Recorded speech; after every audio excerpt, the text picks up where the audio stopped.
नमस्कार विद्यार्थी मित्रांनो, संध्या खेत्री या चॅनलवर तुम्हा सर्वांचे स्वागत आहे. आज आपण पाहणार आहोत मराठी या विषयासंदर्भातील महत्त्वाचे प्रश्न व त्याची उत्तरे.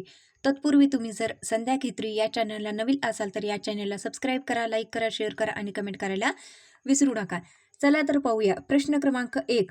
अधोरेखित शब्दाची जात ओळखा. त्याचे बोलणे मनाला लागलेसे आहे. बघा, आपल्याला काय ओळखायचे की अधोरेखित शब्द बोलणे या शब्दाची आपल्याला जात ओळखायची आहे. तर बोलणे या शब्दापासून यामध्ये काय आहे, तर एक प्रकारचा बोल हा काय आहे, एक धातू आहे. म्हणून बोलणे या शब्दाची जात कोणती आहे, तर ते धातुसाधित नाम आहे. बोल या धातूपासून बोलणे हा शब्द काय होतो, तयार होतो. पर्याय क्रमांक 4 धातुसाधित नाम. प्रश्न क्रमांक 32. दृष्टी या शब्दाचे वचन बदलून येणारे रूप शोधा. बघा, दृष्टी या शब्दाचे वचन बदलून येणारे रूप शोधा.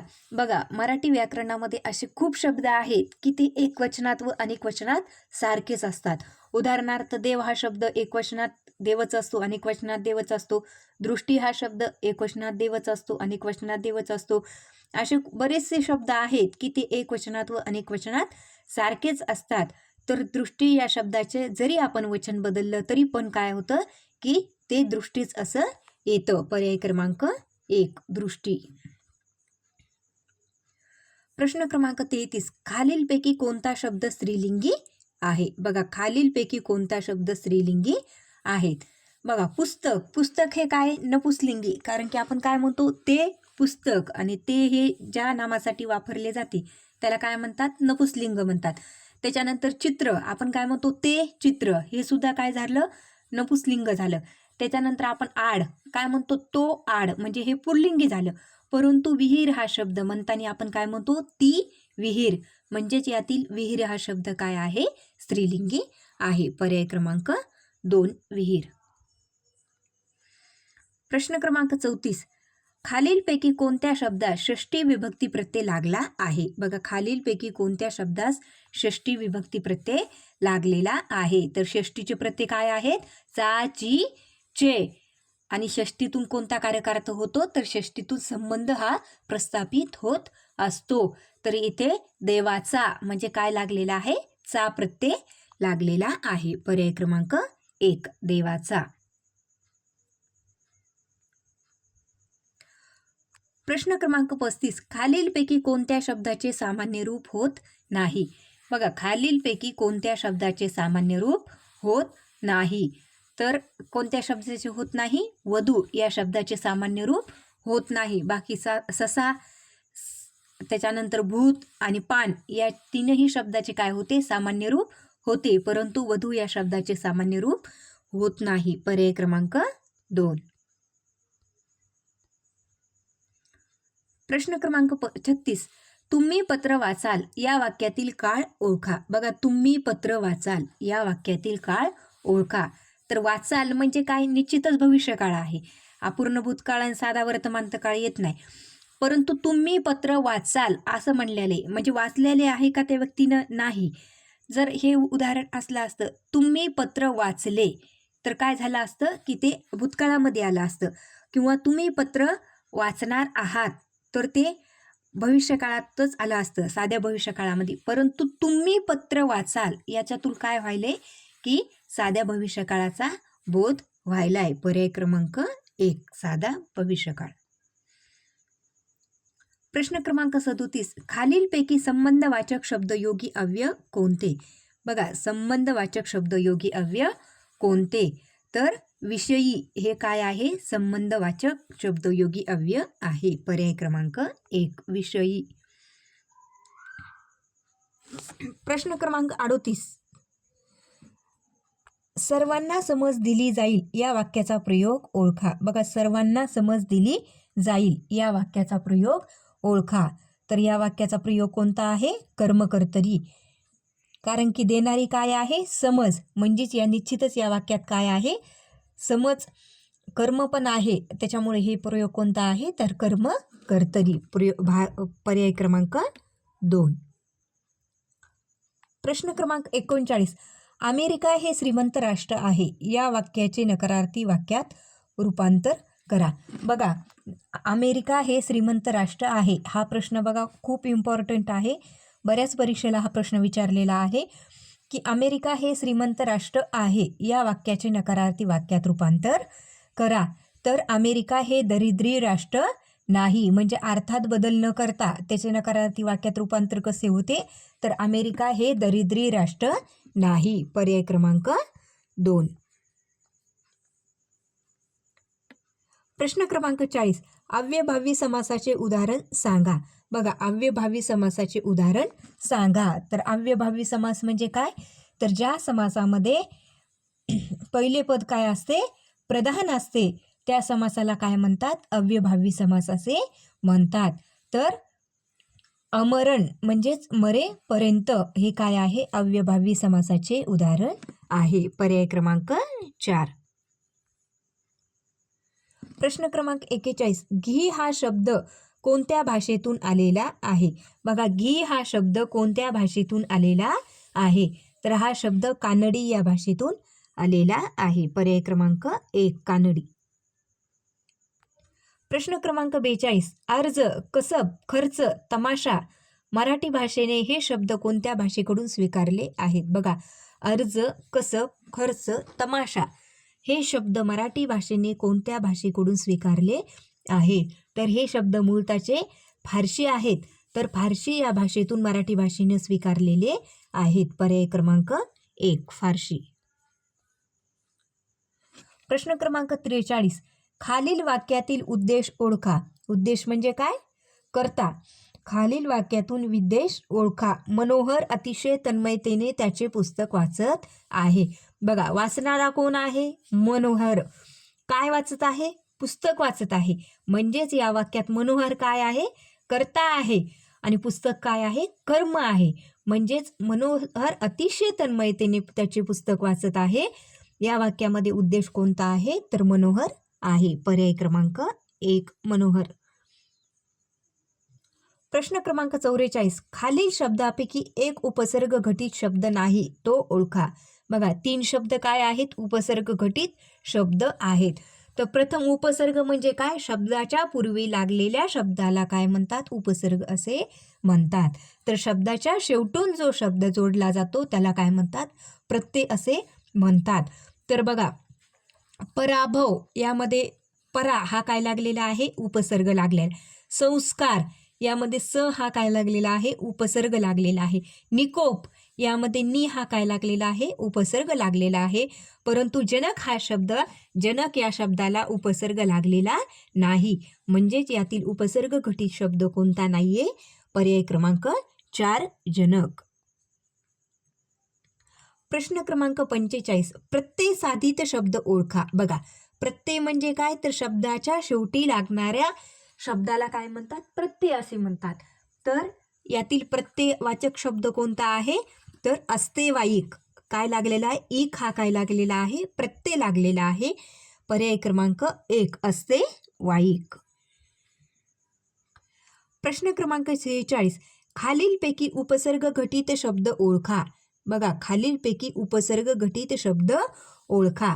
लेखक, टाकाऊ, आनंदित हे काय आहेत, या शब्दांना उपसर्ग लागलेले नाहीयेत. परंतु अतिशय या शब्दामध्ये अति हा काय आहे, एक प्रकारचा उपसर्ग आहे. म्हणजेच आपल्या प्रश्नाचं योग्य उत्तर काय राहील, पर्याय क्रमांक 3 अतिशय. प्रश्न क्रमांक 47. घोडा घोडा हळू, घोडा घोडा खेळू चला, मोज घडीभर करू चला या वाक्यातील अधोरेखित शब्दाचा प्रकार ओळखा. बघा, घोडा घोडा खेळू चला, मोज घडीभर करू चला या वाक्यातील शब्दाचा प्रकार कोणता, तर हा कोणता आहे, पूर्ण अभ्यास्त शब्द. का पूर्ण अभ्यास्त शब्द आहे, तर पूर्ण अभ्यास्त शब्द कशाला म्हणतात, की एकच शब्द पुन्हा जेव्हा येतो तेव्हा त्याला पूर्ण अभ्यास्त शब्द म्हणतात. इथं घोडा घोडा हा काय आलेला आहे, पुनरावृत्ती झालेली आहे घोडा या शब्दाची, म्हणून हा शब्द काय आहे, पुनरअभ्यास्त शब्द आहे. पर्याय क्रमांक 3. प्रश्न क्रमांक 48. घड्याळाने 5 वाजल्याचे दर्शवले, यातील शब्दशक्ती ओळखा. बघा, हा पण प्रश्न खूप परीक्षेला आलेला आहे. विचारण्यात घड्याळाने 5 वाजल्याचे दर्शवले. या वाक्यातील शब्दशक्ती ओळखा. तर या वाक्यात कोणती शब्दशक्ती आहे? व्यंजना आहे. कारण की यातून काय झालेलं आहे की वेळ दर्शविलेली आहे. आणि व्यंजनातून कोणता अर्थ व्यक्त होतो? तर व्यंगार्थ व्यक्त होतो. पर्याय क्रमांक 4 व्यंजना. प्रश्न क्रमांक 49. पुढील वाक्यात योग्य पर्याय निवडून ते पूर्ण करा. परीक्षेत पहिला नंबर आल्यानंतर सदानंदाचे सर्वांनी डॅश डॅश. बघा, परीक्षेत पहिला नंबर आल्यानंतर सदानंदचे सर्वांनी काय केले?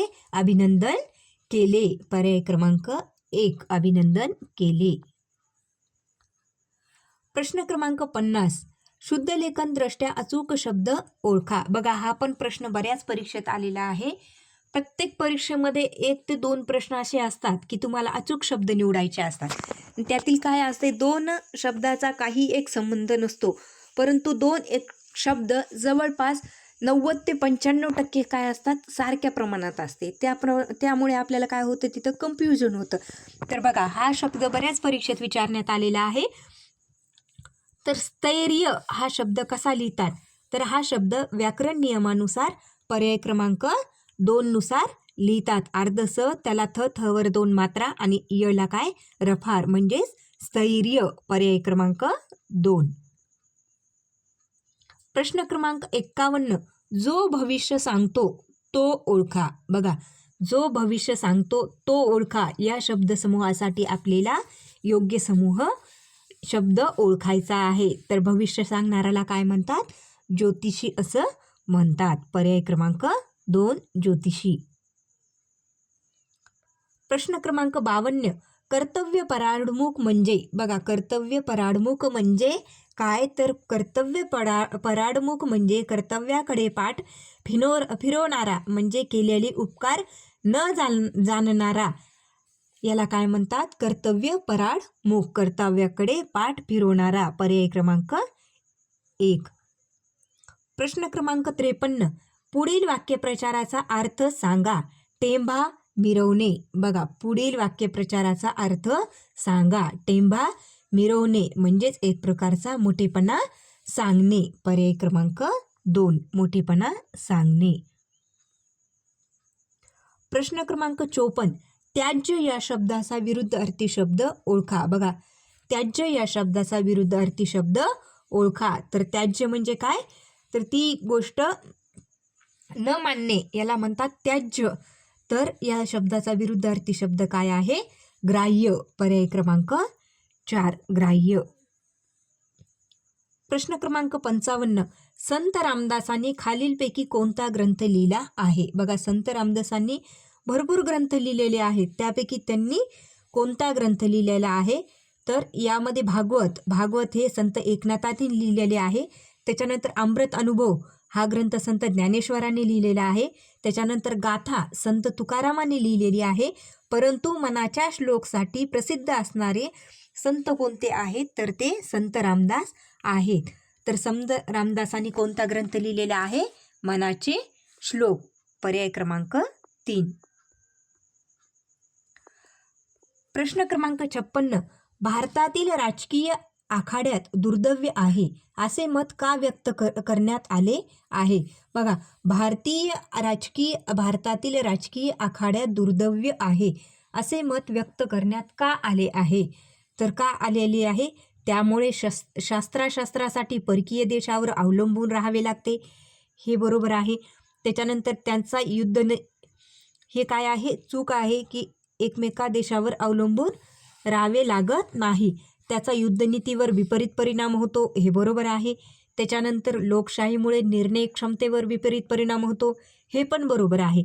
म्हणजेच याचे कोणते 2 कारणे आहेत? तर 2 आणि 3 हे काय आहेत? कारणे आहेत. पर्याय क्रमांक 4 हा काय आहे? जनरल नॉलेज संबंधित प्रश्न आहे. प्रश्न क्रमांक 57.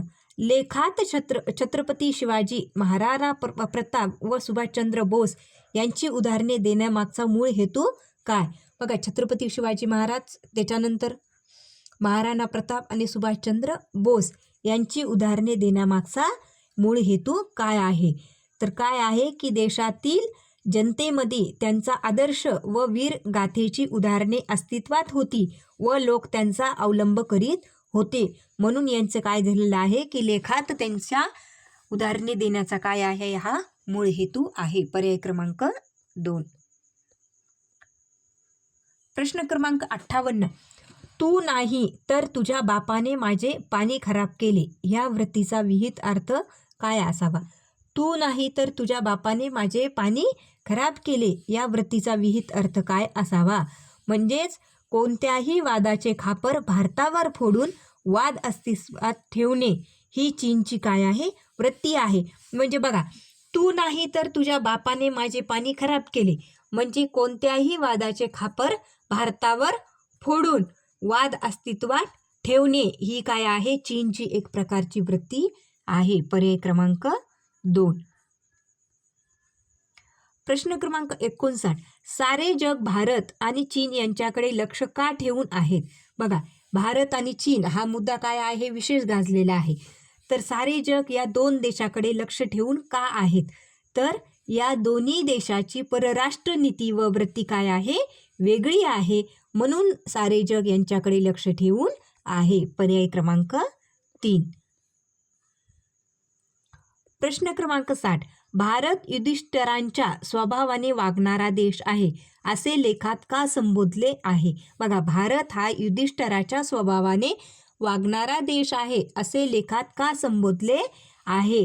तर भारतात स्वतःच्या हक्काचा प्रदेश हवा असून चीनच्या भूमीत त्यास रस नाही. काय आहे की भारतात स्वतःच्या हक्काचा प्रदेश हवा असून चीनच्या भूमीत काय आहे की भारताला रस नाही. पर्याय क्रमांक 2. विद्यार्थी मित्रांनो, अशाच नवनवीन व्हिडिओसाठी संध्या खेत्री या चॅनलला सबस्क्राईब करा, लाईक करा, शेअर करा आणि कमेंट करायला विसरू नका. धन्यवाद.